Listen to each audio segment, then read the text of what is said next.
Então, boa noite a todos. Eu sou a professora Cauana Marchini, professora do nosso curso de Educação Física e também no curso de Gestão de Esporte aqui da UniCV. E hoje nós vamos falar um pouquinho sobre a inclusão na educação física. Eu já adianto que esse é um tema muito, vamos assim falar, denso, né? Tem muita coisa para ser dita. Se fosse olhar, ele é uma, né, como dizer, é o tema de uma disciplina inteira, então eu vou trazer alguns pontos importantes aqui, que acho que são interessantes para a gente refletir. Se vocês depois quiserem que em uma aula futura seja abordado algum ponto de maneira mais específica, a gente também pode fazer isso nas nossas próximas aulas, ok? Então, vamos lá. Primeiro, para a gente falar um pouquinho de inclusão, né, é muito importante a gente ter claro o caminho histórico da pessoa com deficiência e como que ela foi tratada ao longo da história da humanidade. Então, assim, de maneira muito pontual, quando a gente olha para a antiguidade, né, desde a pré-história, a gente tem registros de pessoas com deficiência. Então, lá em pinturas rupestres, né, em materiais que foram descobertos por arqueólogos, a gente tem ali evidências de que em alguns momentos da história da humanidade, as pessoas com algum tipo de deficiência, com alguma condição diferente, elas estavam presentes ali em diferentes momentos históricos e em diferentes sociedades. Então, quando a gente pensa bem na pré-história mesmo, né, naquele homem rudimentar, aquele início de sociedade primitiva, né, quais são os maiores males que poderiam ocorrer com as pessoas, né? Então, a gente tem uma sociedade que está ali pautada na caça, né, no cuidado ali, como de uma maneira muito tribal, assim, muito rudimentar. Então, esse ambiente muito hostil e essa necessidade de sobrevivência, ela trazia dois pontos importantes quando a gente pensa na pessoa com deficiência, né? A necessidade de sobrevivência traz um acolhimento. Então, existem evidências históricas de que em alguns povos, né, em alguns momentos em que essas pessoas, então, elas sofriam algum tipo de ferimento, ou elas tinham alguma necessidade específica, alguma condição específica, elas eram acolhidas pelos membros ali, né, do seu grupo. Mas também, quando a gente pensa na própria necessidade de sobrevivência nesse ambiente hostil, né, algumas eram abandonadas. Então, quando não era possível ao grupo cuidar dessa pessoa adequadamente, ou quando o cuidado com essa pessoa atrapalhava ou comprometia a possibilidade de sobrevivência do grupo, essas pessoas elas eram abandonadas ali à própria sorte. Tá? Então, a gente tem, né, no Egito Antigo, uma das primeiras civilizações e que vai aparecer uma participação das pessoas com deficiência nessa sociedade. Então, existem alguns registros aí de monumentos que demonstram, né, pessoas com deficiência. Então, se a gente for olhar aqui de maneira específica para essa imagem, né, a gente vai perceber aqui, ó, na perna, né, que a gente tem uma deficiência nessa perna, ela não é igual a outra, né? E essa representação é de uma pessoa que ocupava um cargo de responsabilidade ali. Então, isso também traz né, esse registro de que essas pessoas eram acolhidas ali no Antigo Egito. Então, nessa sociedade antiga, as pessoas com deficiências, né, elas têm duas questões que são importantes, né? As deficiências e as doenças, elas eram tratadas pelos antigos egípcios, né, como relacionadas a fatos místicos. Então, era castigo dos deuses, maus espíritos, demônios, pecados de vidas passadas, enfim, algum tipo de castigo que essas pessoas recebiam. Mas essas pessoas, como a gente viu ali, né, que está no alto cargo, quem recebia esse tratamento ali, quem tinha acesso a esse cuidado, era somente as pessoas de classes mais altas. Então, quando a gente está falando de classes mais baixas, a gente não vai ter esse acesso, segundo os registros históricos. Quando a gente entra ali na Grécia Antiga, né, a gente tem Atenas e Esparta como as duas principais cidades e cada uma com as suas características. Então, em Atenas tem um maior desenvolvimento cultural e científico, né? Dali vem o Hipócrates, que é o pai da medicina, e no caso de Atenas, existe ali em algumas condições, né? Essas crianças, quando nasceram, eram examinadas, e eventualmente, se elas eram julgadas que elas eram imperfeitas, elas eram excluídas socialmente, ou eram abandonadas, ou eram mortas, assim como acontecia em Esparta. Né? E Esparta tem muito essa questão do culto ao corpo, né? Atlético, forte, perfeito. Então, principalmente quando se fala de deficiências físicas, aquelas crianças que não eram perfeitas, elas também eram eliminadas, elas eram mortas, abandonadas ali, né, para serem a própria sorte. Entretanto, nas duas cidades, né, aqueles que eram feridos de guerra, então que eles tinham alguma deficiência em relação à participação em combates, eles eram cuidados. Então a gente tem dois tratamentos diferentes de acordo com ali com a condição em que essa deficiência foi gerada na sociedade. Né? E há uma certa valorização, por assim dizer, em relação à deficiência, porque alguns deuses, né, gregos, eles também tinham condições relacionadas à deficiência, como é o caso de Hefesto, né, que é o deus do metal, que ele era coxo, ou você pode dizer que é manco, né, então esse termo é um termo um pouco mais pejorativo, mas que é assim que a gente encontra na literatura, e Temis, que é a deusa da justiça, que é cega, né, então ela é representada como alguém que não enxerga, né, para que se faça justiça. Os romanos, eles vão trazer, né, na sua sociedade também, o que a gente chama do direito do recém-nascido, né? Então, os prematuros que eles tinham algum sinal que eles vão classificar como monstruosidade, eles eram ou exterminados ou abandonados, né? Então, eles não tinham essa preocupação, né, nesse cuidado da pessoa com deficiência, né? Ou aqueles que eventualmente sobreviviam ou eram ali marginalizados, eles eram explorados, tanto sendo vendidos em mercados, como utilizados para obtenção de algum tipo de vantagem, como para fazer caridade, né? Então, para que as pessoas fizessem doações, enfim, eles tinham essa utilização. Isso vai acontecer, né? Essa eliminação das pessoas com deficiência, esse é um termo bastante importante, né? Essa exclusão mesmo, ao longo de toda a antiguidade, da Idade Média. Isso vai mudar um pouco, mas de maneiras muito pontuais a gente vai ter ali algum tipo de participação das pessoas com deficiência. De modo geral, a gente tem muito mais esses casos de exclusão. Então, na Idade Média, o principal destaque desse período, né, é a união entre o Estado e a Igreja. Então, passa a se ter uma mudança de perspectiva da pessoa com deficiência, ela passa a ser percebida como alguém que tem alma, né? Então, alguém que tem um lugar, ela não é um estranho, né? Ela faz parte dessa sociedade, mas ainda se atribui essa deficiência a algum tipo de castigo divino, né? Então, essas pessoas, elas deveriam ser cuidadas, e isso vem muito do pensamento cristão, né? Da própria cura, quando a gente tem, né, os relatos bíblicos, né, dos milagres de Jesus em relação à cura de cegos, né, a cura do paralítico. Então, essa preocupação que essas pessoas eram curadas, então elas passam a ser cuidadas, né? Mas mesmo cuidadas, elas eram separadas do convívio comum. Então, nesse período aqui surgem também as Santas Casas de Misericórdia, hoje com esse caráter muito mais de hospital e de cuidado geral de saúde, naquele momento ali, para aquele cuidado daqueles necessitados, inclusive das pessoas com deficiência. Então, nesse período, o que é muito característico é o que a gente chama de segregação. Então, essas pessoas, elas são separadas do convívio comum, elas não são mais exterminadas, eliminadas, mas elas passam a ser separadas. Elas são escondidas, né? Então, algumas famílias escondem que têm filhos, né, que têm familiares com deficiência. Então, isso acontece ao longo de toda a Idade Média e a gente passa, então, para o Renascimento. Então, ainda nesse período, a gente tem uma união entre Estado e Igreja, mas há uma preocupação, então, né, em relação a como essas pessoas vão ser cuidadas.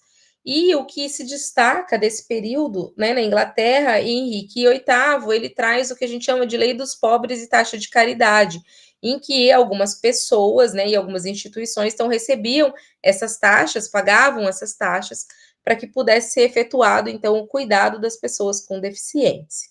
Né? Nesse período também, a gente tem o desenvolvimento da medicina, da ortopedia, e a gente passa a ter, então, o conceito da deficiência pelo olhar biomédico. Um pouco mais à frente, na nossa aula, vou explicar um pouquinho o que é esse olhar biomédico. Mas, de maneira muito simplificada, passa a se ter também uma preocupação, não só no cuidado com essas pessoas, mas na reabilitação dessas pessoas.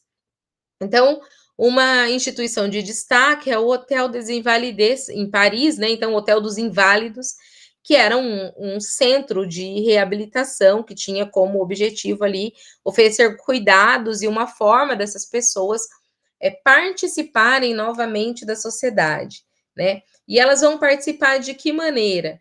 Né, chegando no período contemporâneo, qual que é o interesse nessas pessoas, né? É o interesse na participação no mercado de trabalho. Então, que de alguma forma essas pessoas possam ali ter a sua serventia profissional e ter sua utilização, né, nesse pensamento do capitalismo de que serve aqueles que conseguem produzir alguma coisa. Então, essa preocupação da reabilitação, ela tem uma preocupação com o cuidado, mas também uma preocupação em ocupar essas pessoas. Então, nesses centros, né, de tratamento, essas pessoas vão sendo inseridas também como centros de trabalho, em que elas vão fazer lá um artesanato, uma oficina, algum tipo de trabalho, em que elas possam contribuir socialmente, né, com a força de trabalho delas para o local que elas vivem.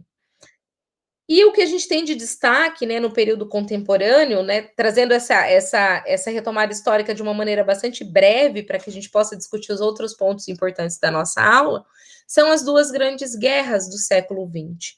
E elas têm um papel muito importante na mudança da perspectiva do tratamento das pessoas com deficiência. Então, um dos ônus, né, das duas grandes guerras, entre os muitos prejuízos sociais que a gente teve, foram o aumento da quantidade de pessoas, né, dos feridos de guerra, dos veteranos de guerra que sobreviveram com algum tipo de deficiência. Então, passa a se ter uma grande preocupação em como essas pessoas vão ser acolhidas, porque além de sobreviventes, né, eles são heróis de guerra. Então, a gente não trata o herói de guerra de qualquer maneira. Então, diferente da pessoa que nasceu com alguma deficiência, né? Aqui a gente tem muitas pessoas com deficiências físicas, passa-se a ter uma grande preocupação em como essas pessoas vão ser acolhidas e tratadas e reabilitadas. Uma vez ali que você tem, né, a perda de movimento, de membros, enfim, então como que eu vou fazer essas pessoas se reintegrarem na sociedade? E especialmente depois da Segunda Guerra Mundial, isso tem um papel muito grande. Então, quando a gente fecha ali, né, o período da Segunda Guerra, o período do nazismo ali, a gente tem nessa sociedade, né, nessa sociedade nazista, nessa percepção ainda de alguns países dessa exclusão das pessoas com deficiência, né, como pessoas que com algum tipo de deficiência intelectual, com algum tipo de deficiência física, ou que nasceram com algum tipo de comprometimento, então elas são eliminadas, e novamente a gente tem esse extermínio mesmo, isso é muito claro na sociedade, né, na Alemanha nazista, mas também essa preocupação com os feridos de guerra, e isso culmina, então, nas primeiras políticas públicas que vão estar voltadas ao cuidado e à preocupação de como que a sociedade vai tratar essas pessoas. Então, logo que a gente finaliza a Segunda Guerra, né, ela acaba em 45, em 48 a gente tem a Declaração Universal dos Direitos Humanos. Então, esse documento, ele tem um papel muito importante no direcionamento de todas as políticas públicas globais em relação ao tratamento das pessoas, especialmente as pessoas com deficiência. Então, o artigo 1º da Declaração Universal dos Direitos Humanos, ele diz que todos os seres humanos nascem livres e iguais em dignidade e em direitos, dotados de razão e de consciência e devem agir uns para com os outros em espírito de fraternidade. Quando a gente diz que todos os seres humanos são livres e iguais, a gente está dizendo que são todos, independente das condições de saúde, né, física, intelectual, enfim, dessas pessoas. Então, isso abre um precedente muito grande para que a gente possa buscar formas de tratar igualitariamente todas as pessoas. Particularmente, eu acho que a gente ainda não alcançou, né, apesar de promulgado aí praticamente, se a gente for olhar 80 anos quase, né, a Declaração Universal dos Direitos Humanos, a gente ainda não consegue tratar todos os homens, né, todos os seres humanos como iguais, mas eu acho que a gente avançou muito ao que a gente tinha naquela época. Então depois, né, a aula vai ficar gravada, mas se vocês quiserem acessar a declaração, ela está no QR Code, e eventualmente também, se colocar lá dá um Google com Declaração Universal, dá para ver todos os artigos, então, da Declaração Universal. E ela que dá base, inclusive, para a nossa Constituição. Um ponto importante nesse período também, então, aqueles feridos de guerra, né, da Segunda Guerra, eles passam a ser cuidados, e então, uma das estratégias de cuidado e de acolhimento com eles é o esporte. Então, em meados do século XX, ali na década de 1950, é que a gente vai ter as primeiras competições esportivas, as equipes esportivas, que vão trabalhar com essas modalidades, né? E um que se destaca, essa imagem que a gente tem de Stroke Mandeville, né? É uma equipe de basquete em cadeira de rodas, inglesa, e eles vão, então, dessa equipe, dessa competição de duas equipes, e que depois vai aumentando para mais equipes, é que nasce, então, os Jogos Paralímpicos, né? Que vai ter sua primeira edição ali na década de 1960. Então, o termo educação física adaptada, que a gente utiliza até hoje, ele foi proposto em 1950, né, pela Associação Americana de Educação Física, Saúde, Recreação e Dança. Então, a gente tem esse termo que a gente utiliza e vem com essa ideia de adaptar as atividades e os esportes e as modalidades, né, para essas pessoas que são esses sobreviventes de guerra nessas modalidades, né, adaptadas, para que eles participem. E daí a gente entra numa outra discussão do que era educação física nesse período, né? Então, se a gente for voltar lá na história da educação física, e se a gente for olhar nos fundamentos da educação física, a gente vai ver que nesses aspectos históricos, nesse período, o esporte, ele é o grande direcionador do que a gente tem na nossa área, e isso vai sendo modificado de maneira muito recente, né? Então, a gente vai ter ali muitas ações voltadas para o esporte, é onde consegue aparecer essa questão.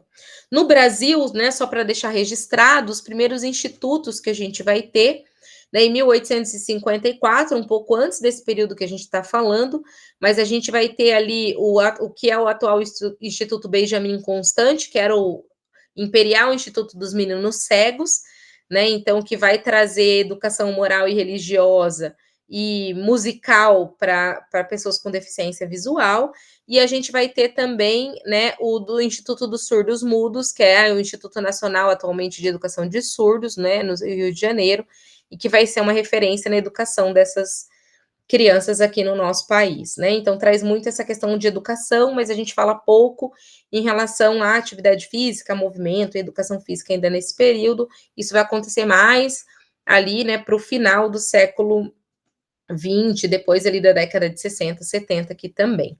E a gente vai ter também no nosso país, né, no século 20, a criação das escolas especializadas, com destaque aí para a Associação de Pais e Alunos Excepcionais, é um termo que a gente utilizava. Não cabe hoje na nossa aula para a gente falar desses termos, mas a gente poderia ter uma aula só para falar de como a gente trata exatamente as pessoas com deficiência e os termos adequados para a gente utilizar, né? Destacando que o termo correto hoje é pessoa com deficiência. Então, ele não é portador de nada, tá? Ele não é excepcional, ele não foram termos que foram utilizados, né, no passado, não, são pessoas com deficiência, né?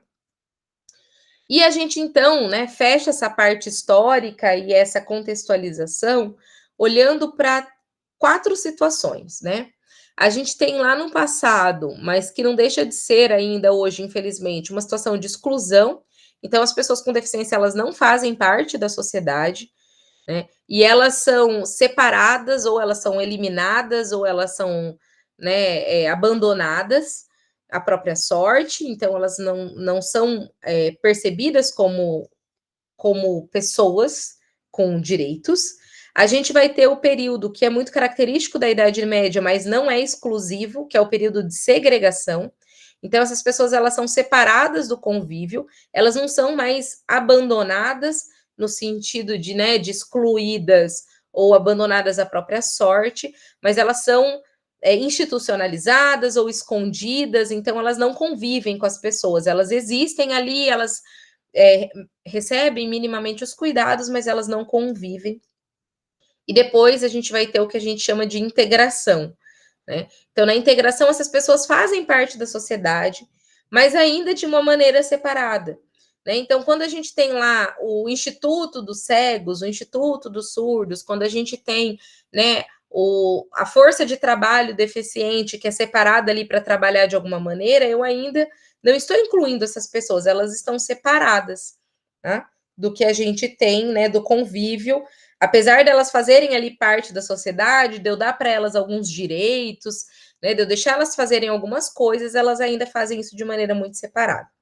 E o que a gente busca, de uma maneira muito recente, por assim dizer, é o que a gente chama de inclusão, né? Então, o que é inclusão? Inclusão, né, é o processo que a gente tem desse ajuste mútuo, no qual as pessoas com deficiência, elas manifestam as suas necessidades e desejos, e a sociedade, por sua vez, implementa os ajustes necessários para que essas pessoas tenham um acesso e uma convivência no espaço comum. Então, o que muda quando a gente fala, né, da integração para a inclusão?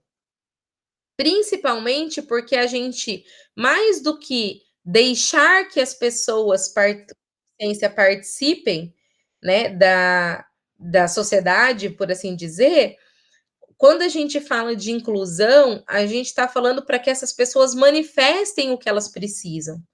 Então, a gente atende às necessidades delas e elas participam não do nosso espaço, mas elas fazem parte do espaço que a gente vai montar para elas também. Né? Então, essa é a grande diferença da inclusão. É a gente ouvir as pessoas, né? Ouvir as pessoas com deficiência, ouvir as necessidades, os desejos delas e implementar formas que elas possam participar efetivamente daquilo, e não só estar presentes. E esse é um grande desafio para nós na nossa área. Né? Então, quando a gente olha para isso, como que a gente caminha para isso, para essa inclusão? Primeiro, a gente vai caminhar de uma forma que a gente pode dizer de cima para baixo. Né? Essa inclusão, ela não vem para uma vontade social de que essas pessoas participem, como diz, uma bondade genuína. Né? A gente precisou percorrer longos caminhos históricos para que a gente tenha não só a percepção da importância das pessoas com deficiência na nossa sociedade, mas que a gente garanta legalmente a participação delas. E é isso que acontece, né? Então a gente tem lá, eu mostrei para vocês em 48, os direitos, né? A promulgação dos direitos humanos. E daí a gente olha até 48 para 81, né? A gente tem quase 40 anos ali passando para que a gente tenha o que a gente chama lá do Ano Internacional das Pessoas Deficientes. Né, em que a gente vai começar com algumas políticas públicas que vão aparecer para que essas pessoas tenham uma participação plena e igual na nossa sociedade. Então, no Brasil, né, a nossa Constituição mais recente é de 88 e ela está baseada, né, na Declaração Universal dos Direitos Humanos. E eu trouxe só um destaque da Constituição aqui para vocês, que é o artigo 6º, né, que ela diz que são direitos sociais a educação, a saúde, a alimentação, o trabalho, a moradia, o lazer, a segurança, né, enfim, a previdência, a assistência aos desamparados. E ele vai trazer na Constituição que todo mundo é igual. Então, se todo mundo é igual e todo mundo tem esses direitos, eu preciso garantir esses direitos para todas as pessoas. Em 89, a gente vai ter uma lei que vai garantir, né, às pessoas com deficiência integração social, e olhem bem o termo, tá? É o termo que está na lei, integração social.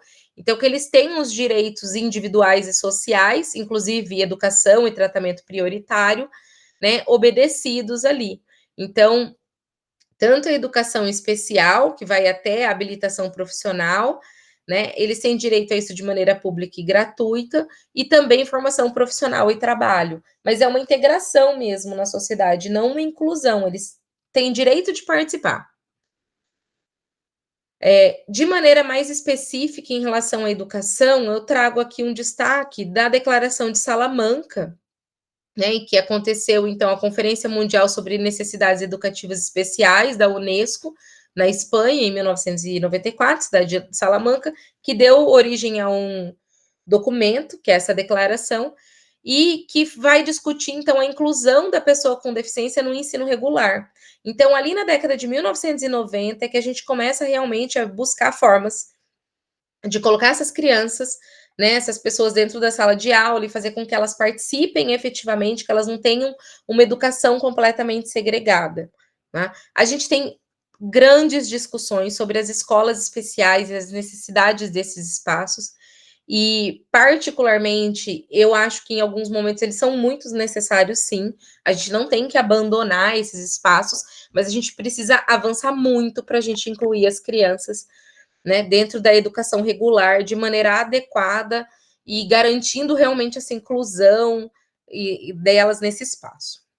E depois a gente vai ter a nossa lei de diretrizes e bases, que também vai garantir essa questão em relação a acesso na educação especial e também as adequações pedagógicas necessárias para que essas crianças participem, né, dessa e tenham essa formação de maneira adequada.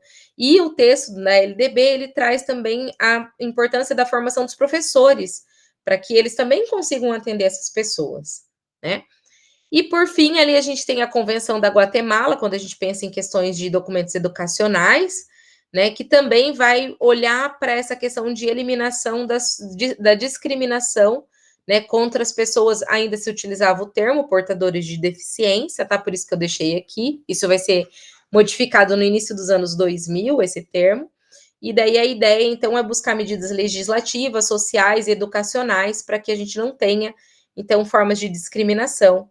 No nosso país, isso vai culminar com uma política nacional de integração da pessoa com deficiência, em 1999, que vai trazer, então, o incentivo à prática desportiva, né, o exercício das atividades desportivas, acessibilidade das instalações, né, então, a inclusão nessas atividades para as pessoas com deficiência, e também a publicação, né, enfim, tudo que está relacionado ali à parte de cultura e turismo para essas pessoas. Então, ele traz um ponto importante em relação à participação esportiva de alguma pessoa, das pessoas com deficiência nas atividades esportivas, e a gente culmina mesmo, né, na Lei Brasileira de Inclusão, que é de 2015, né? Então está aí com quase 10 anos essa lei, em que ela vai abordar diferentes aspectos das políticas necessárias para a inclusão e das leis relacionadas à inclusão das pessoas com deficiência,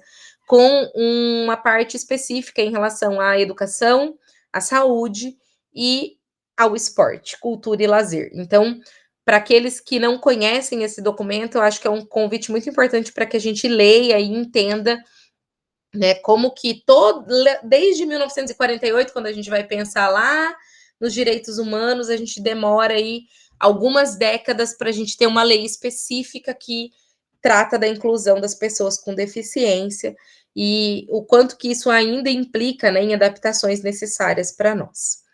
Então, o que a gente precisa, né, para que a gente possa promover a inclusão das pessoas com deficiência? Então, na opinião de vocês, o que vocês acham que é importante, pensando em educação física, o que a gente precisa se atentar para fazer a inclusão dessas pessoas? Como professores, futuros professores, o que vocês acham que é importante? Se vocês quiserem, podem colocar no chat, ou se quiserem falar também, podem ficar à vontade.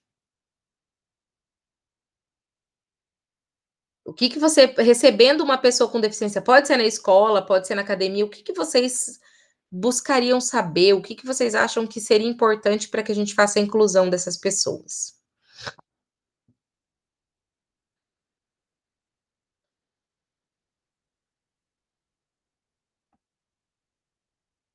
Quais são aspectos mais importantes, assim, da gente olhar?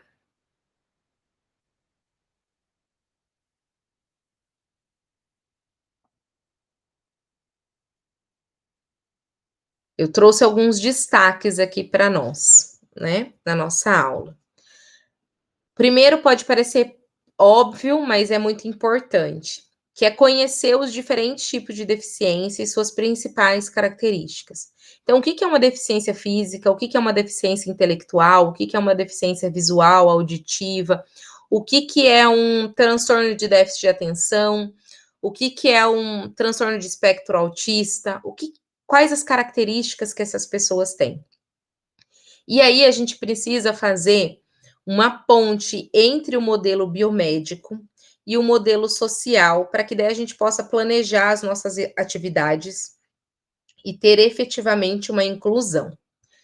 Então, o que que seria o biomédico, né? O modelo biomédico, a gente tem uma preocupação com esses aspectos biológicos, patológicos e fisiológicos das deficiências. E ele é importante, né? Então, quando eu falo em conhecer a deficiência, o que que é uma deficiência física? Essa pessoa, ela tem uma amputação ou uma má formação? Isso é uma classificação fisiológica, patológica, né? Quando eu classifico essa deficiência, ela tem um código, né? Um CID, que é um Código Internacional de Doenças ali, então eu faço essa classificação. Mas quando a gente vai avançando, e esse modelo biomédico, ele vem muito lá da Idade Média, né? Na verdade, do período do Renascimento ali, da Idade Moderna, quando a gente começa a avançar nessa percepção de que existe um possível tratamento, uma reabilitação, então a gente vem muito para esse modelo biomédico aqui. Quando a gente pensa no modelo social, o que que a gente traz? Não só o aspecto físico, né? Mas sim aquilo que está relacionado aos aspectos psicológicos, sociais, culturais e políticos dessa causa da deficiência.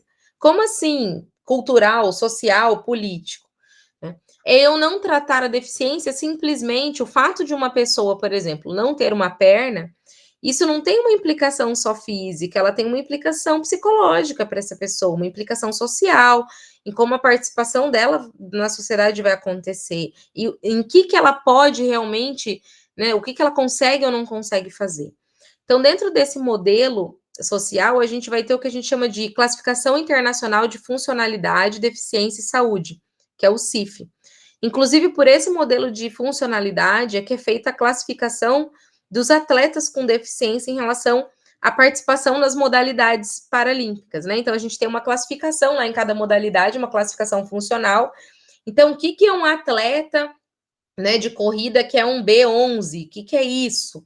Né? Então, é o quanto ele consegue, no caso do B, é o blind lá, né, do cego. Então, quanto ele consegue enxergar, né, qual que é a percepção visual dele. Então, mais do que eu dizer que ele é cego ou não é, ou que ele enxerga ou não enxerga, o que que é possível ele fazer e qual é a capacidade dele. A união desses dois modelos tem o que a gente chama e o que a gente adota hoje, que é o modelo biopsicossocial. Então, eu olho para os aspectos biológicos, patológicos e fisiológicos da deficiência, mas olho também para suas implicações e causas que estão relacionadas aos aspectos psicológicos, sociais, culturais e políticos. E mais do que eu olhar simplesmente para uma classificação internacional ali, né, daquela doença, ele é um amputado, ele é uma pessoa com uma paralisia, uma pessoa com deficiência visual, ou ele é surdo, ou ele é baixa visão, ou ele tem uma deficiência intelectual, eu vou olhar qual a funcionalidade dele, o que ele consegue ou não consegue fazer. Isso é muito importante para a gente promover a inclusão. Porque mais do que pensar, né? Às vezes a gente pensa, aquela pessoa, ela tem uma paralisia cerebral, mas eu vou ter pessoas com paralisia cerebral que elas vão conseguir fazer as atividades dela quase que normalmente, e vou ter pessoas com paralisia cerebral que vão estar numa cadeira de rodas e não vão conseguir mexer nem o olho direito, não vão conseguir falar. E elas têm a mesma deficiência, né? Pensando numa classificação de doença, mas elas têm funcionalidades e necessidades completamente diferentes. Quando a gente pensa na inclusão dessas pessoas na educação física, o que a gente tem que se questionar, né? E questionar para esse aluno? Qual o tipo de deficiência que ele tem? Né? Em que idade que essa deficiência apareceu? Então, ele nasceu assim, né? Então, é uma deficiência congênita ou ela foi adquirida? Ela aconteceu, né, de uma vez só, então ela foi repentina, ou ela é gradativa, ela tem um avanço em que a condição dessa pessoa ela vai avançando, piorando ao longo do tempo. Essa condição dela é transitória ou permanente? Por que transitória? Eu posso ter, por exemplo, uma pessoa que fez uma cirurgia, que ela, né, tem, sei lá, um membro que está ali naquele momento com alguma deficiência, mas que ela está fazendo um tratamento, uma cirurgia, alguma coisa em que ela pode recuperar aquela função, né? Quais as funções, as estruturas que estão comprometidas?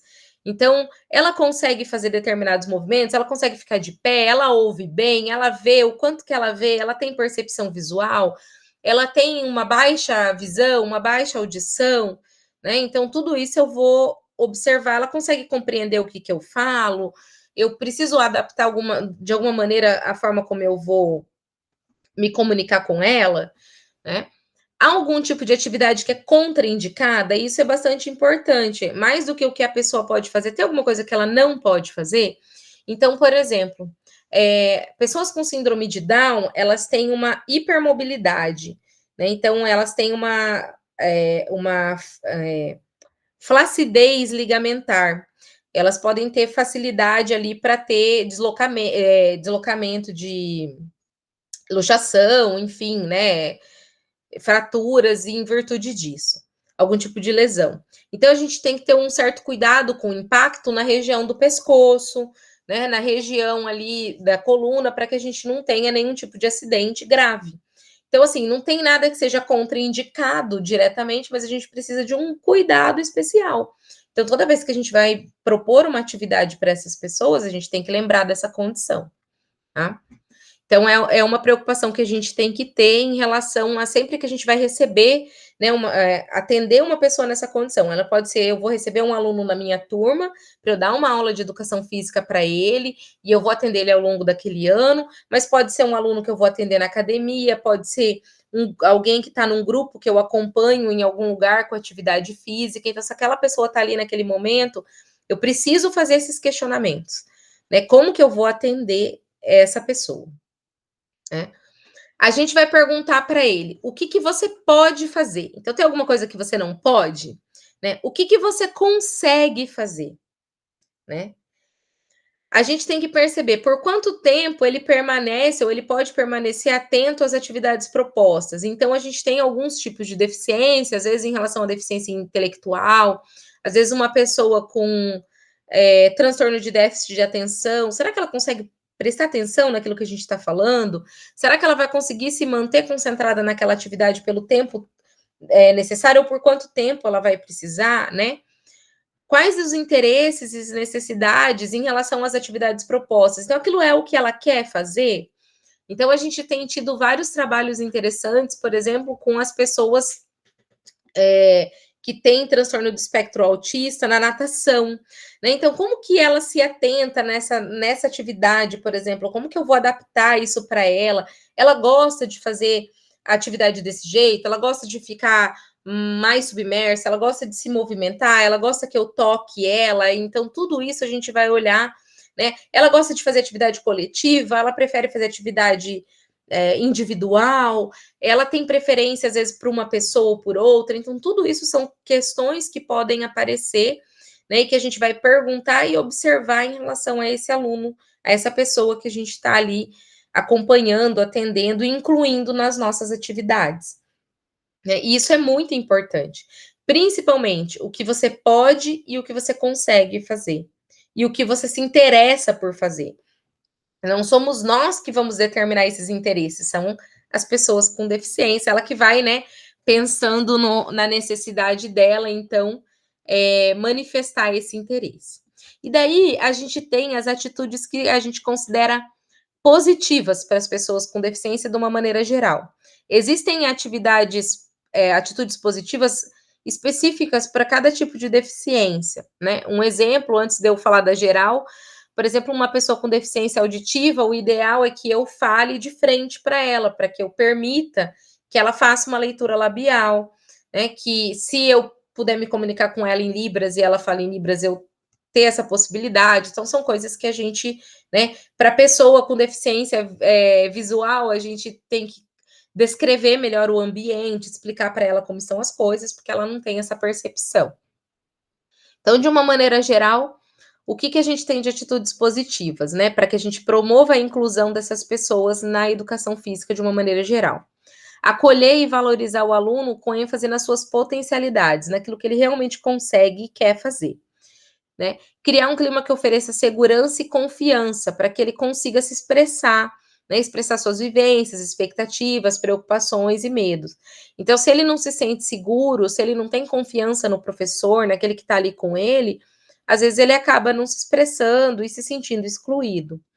Ficar alerta com possíveis situações de apatia, tristeza, cansaço. Então, se ele modificou a forma como ele se expressa, né? Isso pode ser um interesse, um sinal tanto de alguma questão física mesmo, né? Que não está adequado, como até alguma situação pontual, quando a gente pensa na escola, né? Às vezes um colega de escola falou alguma coisa, às vezes ele trouxe alguma situação, né? Fez algum comentário que desagradou, então é importante a gente ficar atento.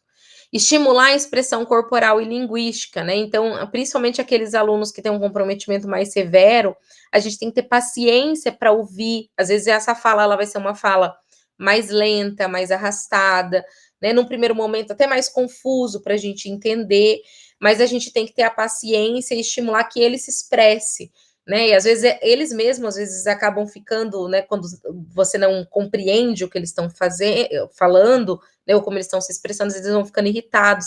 Então a gente precisa estimular e mostrar essa postura nossa atenta, essa escuta atenta. Né? Ter uma atitude aberta, flexível e incessante na busca da melhor forma de comunicação, né, nas estratégias metodológicas e de avaliação. Então, pensando nessa aprendizagem, o que a gente pode fazer para que esse aluno realmente seja avaliado adequadamente, seja proposto atividade que seja adequada para a condição dele. Ter flexibilidade na organização de horários e duração das atividades. Então, às vezes, esse aluno vai demorar um pouco mais, ou às vezes ele pode ser muito acelerado. Tá? A gente pensa sempre, né, na pessoa, isso é um pensamento capacitista, de achar que a pessoa com deficiência, às vezes, ela vai demorar para fazer aquilo. Às vezes, não. Às vezes, ela vai ser mais rápida que os outros. E daí a gente também tem que pensar em como que a gente vai adequar essa atividade para que isso também não seja maçante para ele. Né? Então, trazendo sempre essa flexibilidade. Além disso, a ideia, né, é sempre que a gente mantenha rotinas que eles consigam se estruturar temporariamente, né, no mundo deles. Então, na forma como eles se organizam mentalmente, fisicamente, que ele consiga ali saber o que vai acontecer, que ele não fique perdido, seja pego de surpresa, né? Então, sempre buscar ali uma atitude investigativa e aberta, então, experimentar novos métodos, materiais, sugestões, ouvir outras pessoas, buscar outras experiências e ouvir também esse feedback, né, do aluno, de quem a gente está ali atendendo. Pensando na escola ou nesse espaço de atuação, né, buscar a eliminação de barreiras arquitetônicas. Então, o que são essas barreiras arquitetônicas? Às vezes é um local que só tem um acesso por uma escada e essa pessoa não consegue acessar, ou que ela não tem um mapa tátil para um deficiente visual saber onde ele está. Então, são barreiras ali que vão dificultar a locomoção das pessoas dentro desse espaço. Então, sempre que possível, né, buscar as estratégias que ela consiga fazer isso de maneira independente. Porque imagine se para a gente, se a gente tivesse que para ir de um lugar para o outro, a gente precisasse sempre que alguém nos carregasse ou dependesse de alguém para que leve você ou te carregue, né, ou te guie dentro daquele espaço. Então você tira a independência da pessoa. Então quando a gente tira essas barreiras, a gente acaba facilitando essa mobilidade, né, e promovendo essa acessibilidade.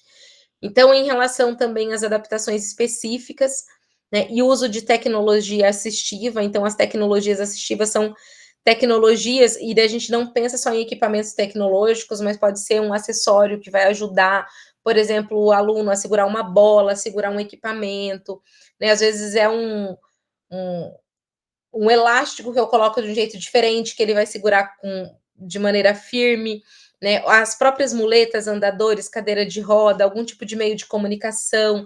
Então, para aqueles que têm muita dificuldade, a gente tem tábuas de comunicação em que ele pode apontar, isso facilita a comunicação, principalmente com outras pessoas, não só com o professor.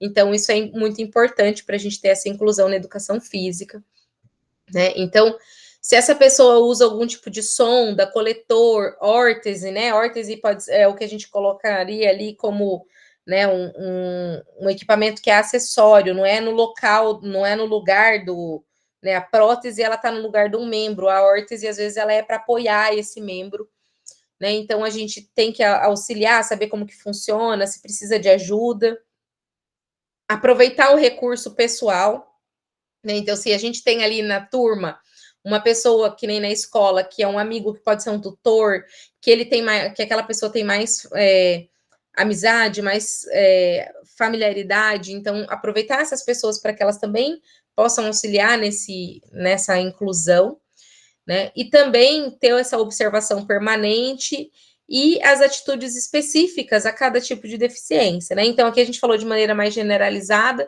mas quando a gente conhece o tipo da deficiência, sabe quais as características daquela pessoa, quais as capacidades que ela tem, o que ela consegue fazer, a gente consegue adaptar isso de maneira mais individual. E isso é muito importante para que a pessoa se sinta realmente incluída e não só colocada naquele ambiente, né? Então, essa diferença em relação à inclusão da integração é isso. A integração ela tá ali, mas ela não faz parte daquilo, né? Então, ela precisa fazer parte daquele ambiente. E quando a gente pensa na educação física adaptada, independente, né, da forma, tem duas autoras que trazem uma estratégia muito legal para a gente usar, que é a Secomo. Então, assim, se meu aluno não consegue ficar de pé, como que eu posso participar, adaptar a atividade para que ele participe? Então, se meu aluno não consegue fazer tal coisa que eu preciso para aquela atividade, como que eu posso adaptar essa atividade para ele? Então, se eu vou fazer um exercício da academia, né? Ah, se meu aluno não consegue deitar na mesa de supino para fazer um supino com a barra, como que eu vou fazer para ele exercitar a musculatura peitoral dele? Se ele tem esse movimento dos braços, né? Então a gente vai buscando ali dentro daquilo que ele consegue fazer, como que eu vou adaptar aquela atividade. Né? Se eu preciso de uma atividade, se eu não tenho e eu sei como, ele entra de maneira individual, né? Então eu olho para aquela pessoa com deficiência, mas eu olho para a condição também do ambiente que eu tenho. Né? Ah, se eu preciso fazer um jogo que envolva, por exemplo, né, uma adaptação de basquete e cadeira de rodas, mas eu não tenho cadeira de rodas para todos os meus alunos. Como que eu posso adaptar essa atividade para que todo mundo participe? E eu crio uma condição de igualdade para esse aluno, para que eles estejam ali muito próximos, né? Então, essa é uma estratégia muito legal da gente pensar, porque é isso, a gente adaptar essas atividades, a gente buscar essas estratégias, né? E o que eu trago de reflexão aqui para vocês é a gente pensar sempre nessa questão funcional, né? Eu tive uma experiência presencial, por assim dizer, com uma turma com educação física adaptada. E eu não sei se vocês já tiveram a oportunidade, por exemplo, de tentar fazer isso aqui, jogar basquete em cadeira de rodas para quem nunca andou de cadeira de rodas. E é difícil demais. E quando a gente vê uma equipe jogando, a gente vê eles extremamente ágeis e habilidosos, né? Quando a gente olha para os atletas, por exemplo, paralímpicos, a gente vê a habilidade deles na execução daquelas tarefas que a gente não conseguiria, a maioria de nós, fazer nas condições que eles se encontram se a gente não precisasse de muito treino. Então, a gente tem que tirar esse pensamento capacitista de falar, olha como ele se superou, né, diante da dificuldade. Não, não é uma superação diante da dificuldade. Como atleta ou como pessoa, aquilo que ele faz é uma capacidade que ele tem, que exigiu esforço, treino, que exigiu, né, no caso de um atleta, mas, por exemplo, numa aula, que exige, é uma habilidade que ele tem. Então, a gente tem que valorizar essa habilidade, aquilo que ele consegue fazer, né, aquilo que talvez seja diferente realmente das outras pessoas, que elas não tenham essa habilidade. Isso é muito importante da gente valorizar quando a gente quer incluir a pessoa com deficiência, porque a gente tem que tirar essa visão mesmo capacitista, essa visão que a gente tem, porque é uma visão cultural, a gente ainda, né, muitos de nós crescemos olhando para essa condição assim, ah, coitado dele, né, poxa vida, que pena que ele não consegue andar. Ele não consegue andar, Sim, é uma limitação, mas o que que ele consegue fazer? E quais as coisas que ele faz muito bem? Com certeza terão várias. Né? Então, como que a gente pode valorizar isso? Como que a gente pode trazer essa participação dele para mostrar, olha como que você se destaca nisso, que para as outras pessoas às vezes é muito difícil de fazer. Né? E isso é uma habilidade sua, ou como não só pensando nas habilidades físicas e motoras, mas no próprio conhecimento que ele tem de algum assunto, né? Na forma às vezes de se comunicar, de se expressar, de coisas que ele faça, que isso seja um destaque para ele, é uma forma da gente valorizar a pessoa como um todo. Então, pensa que ele não é um portador de nenhuma deficiência, ele é uma pessoa que tem uma condição específica, uma deficiência, que pode ser física, intelectual, enfim, mas tem as habilidades dele, né? Assim como tem as suas qualidades, seus defeitos. Então, isso é muito importante quando a gente fala da inclusão. Né? Eu trouxe aqui, pessoal, isso de uma maneira bem geral para a nossa área, né? Então, para a gente olhar como que a gente pode promover essa inclusão, como que a gente pode buscar essas estratégias, refletir sobre a nossa prática, sobre aquilo que a gente faz. Eu sempre destaco que a educação física é uma área muito ampla. Às vezes as pessoas pensam em inclusão e pensam lá na escola e falam: ah, mas eu não vou dar aula na escola, eu faço bacharel, nem quero saber disso, eu quero trabalhar na academia, ou eu quero trabalhar numa outra coisa. E daí a gente às vezes se vê diante de uma pessoa com deficiência e não sabe como tratá-la adequadamente para incluí-la naquele ambiente que a gente está. Então, falar de inclusão não é só falar da inclusão na escola, em que a gente tem várias políticas públicas para isso, mas também falar na inclusão das pessoas com deficiência na sociedade. Isso inclui aqueles que querem fazer uma academia, querem praticar um esporte, querem participar de uma atividade física, querem participar de uma competição esportiva, querem participar de uma atividade recreativa, né? A gente pode estar lá para fazer uma recreação e surgir uma pessoa com deficiência para participar daquela atividade. E aí, como que eu vou adaptar essa atividade para ela? Né? E daí vale o mesmo sei como. Ah, se eu preciso fazer isso, como que eu vou adaptar aqui? Se ela consegue fazer isso, aquelas informações, né, que eu trouxe de perguntar, de saber qual é a condição da pessoa, se ela tem alguma contraindicação de movimento, de atividade, enfim, tudo isso é válido para que a gente possa promover a inclusão em qualquer área da educação física, não só dentro da sala de aula, ok? Então, eu encerro aqui, deixo aberto agora, se vocês quiserem fazer alguma pergunta, algum comentário, quiserem trazer alguma situação, podem ficar à vontade, e agradeço a participação de vocês aqui nessa noite.